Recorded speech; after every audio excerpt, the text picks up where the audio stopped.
Välkommen till den fjärde genomgången på kapitlet om energi och rörelsemängd. Och vi har kommit till energiprincipen.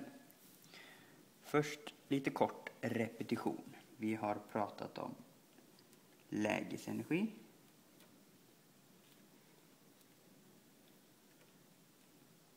som betecknas EP. P står för potentiell energi och beräknas M gånger G gånger H. Vi har pratat om rörelseenergi,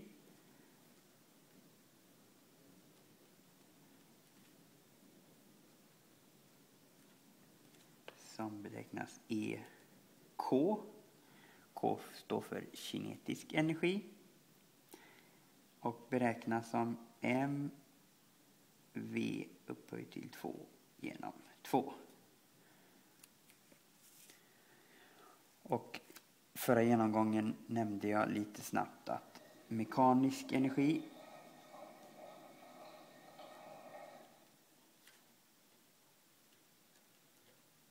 betecknas EM och är summan av lägesenergi och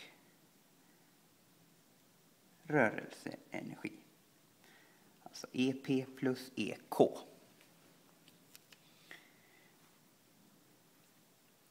Och energiprincipen handlar om att den totala energin ändras inte.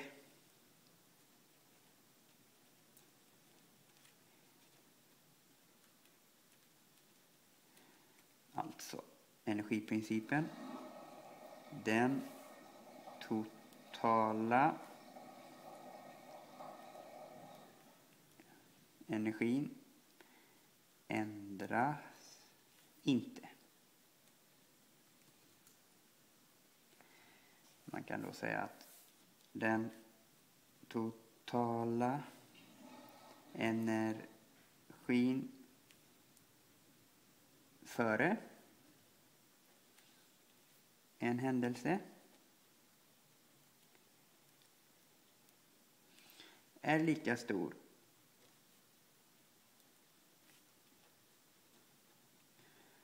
som den totala energin efter händelsen.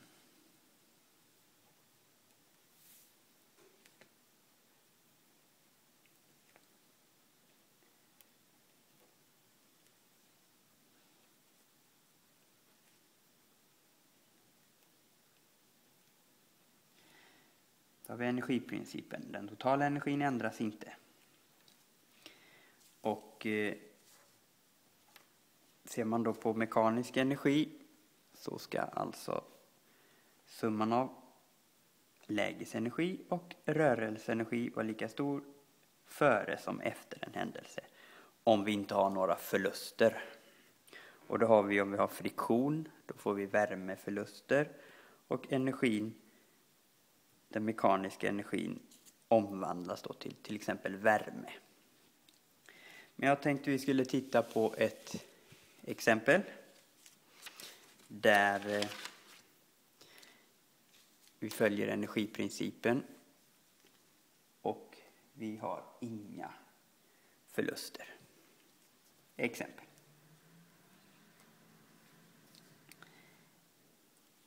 En leksaksbil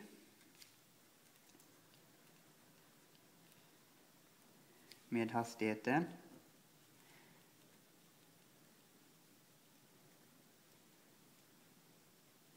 6 meter per sekund körs in i en loop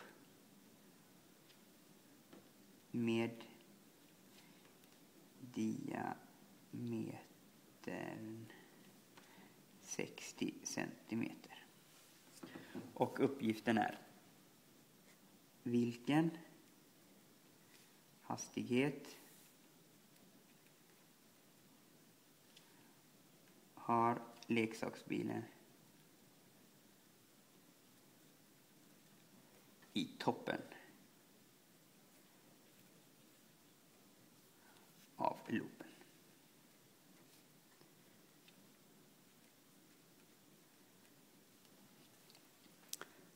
Vi gör oss en bild så vi vet hur det ser ut. Ska jag försöka mig på att göra en loop här. Här har vi våran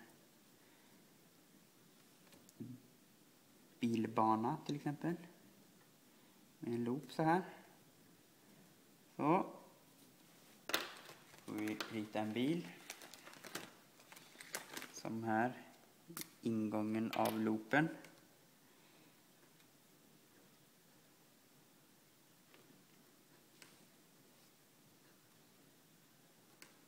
Så. Och sen får vi rita bilen i toppen av loopen.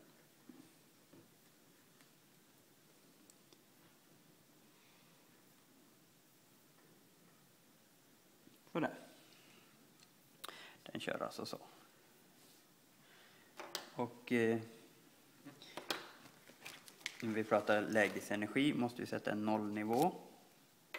Sätter vi nollnivån här.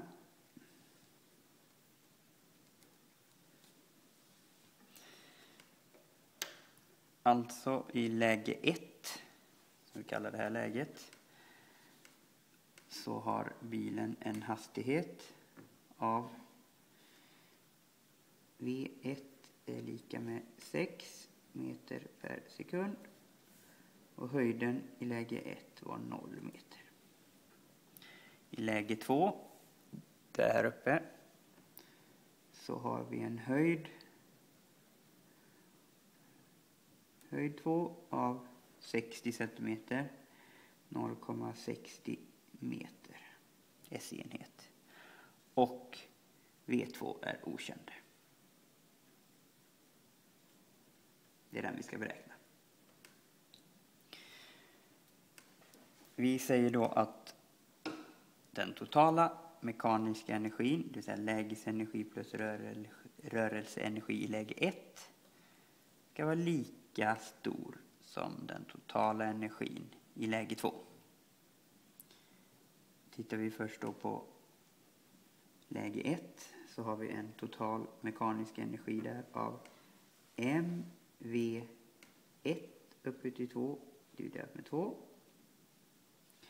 plus mgh1. Det är den totala mekaniska energin i läge 1.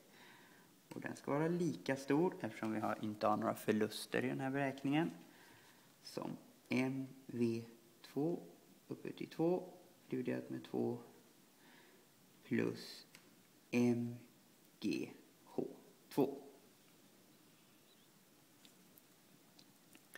Och vi vet att höjden i läge 1 är 0. Alltså har vi att den här är lika med 0.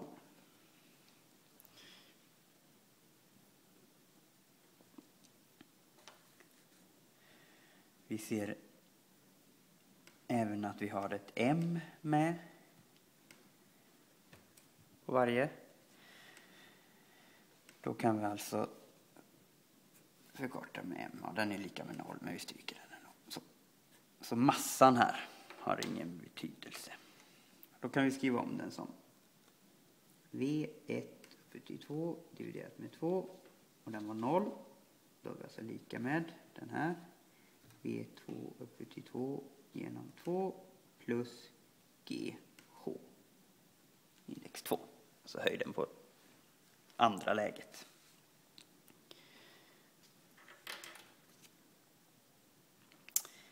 Ja, nästa steg kan vara att få bort 2:an. Vi skulle kunna multiplicera med 2 överallt.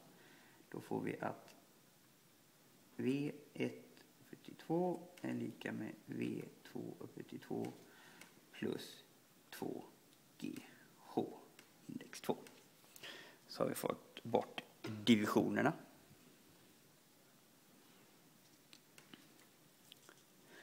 Då får vi ta en ny sida. Vi fortsätter.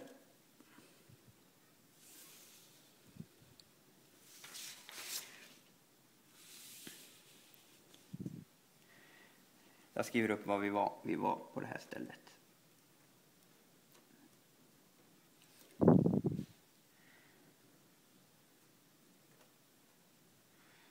Här kan vi alltså sätta in siffror. Vi hade att V1 var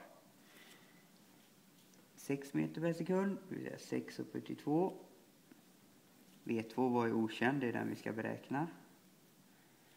Plus 2G är 9,82. Och höjden i andra läget var 0,60 meter.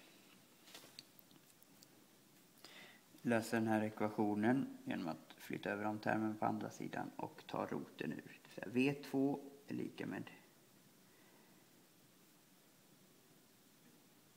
roten ur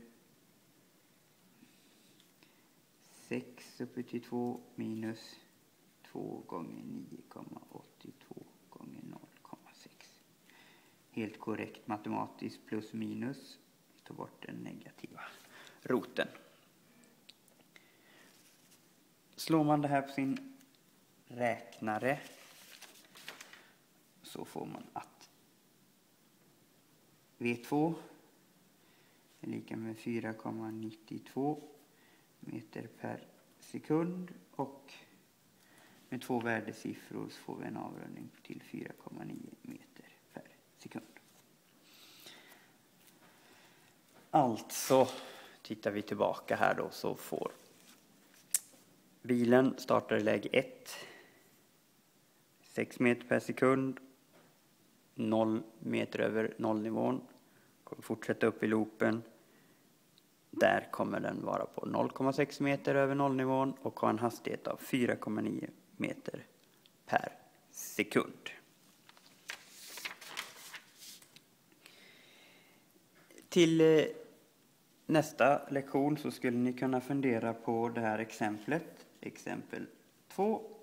Där vi har en sten som vi kastar uppåt så här. Till slut kommer den vända ner.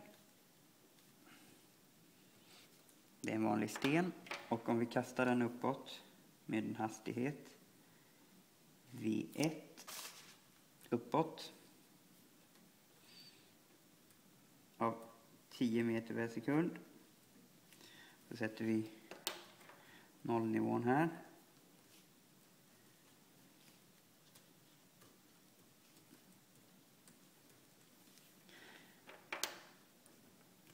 I läget här uppe vänder stenen. Precis när stenen vänder har den en hastighet av 0 meter per sekund.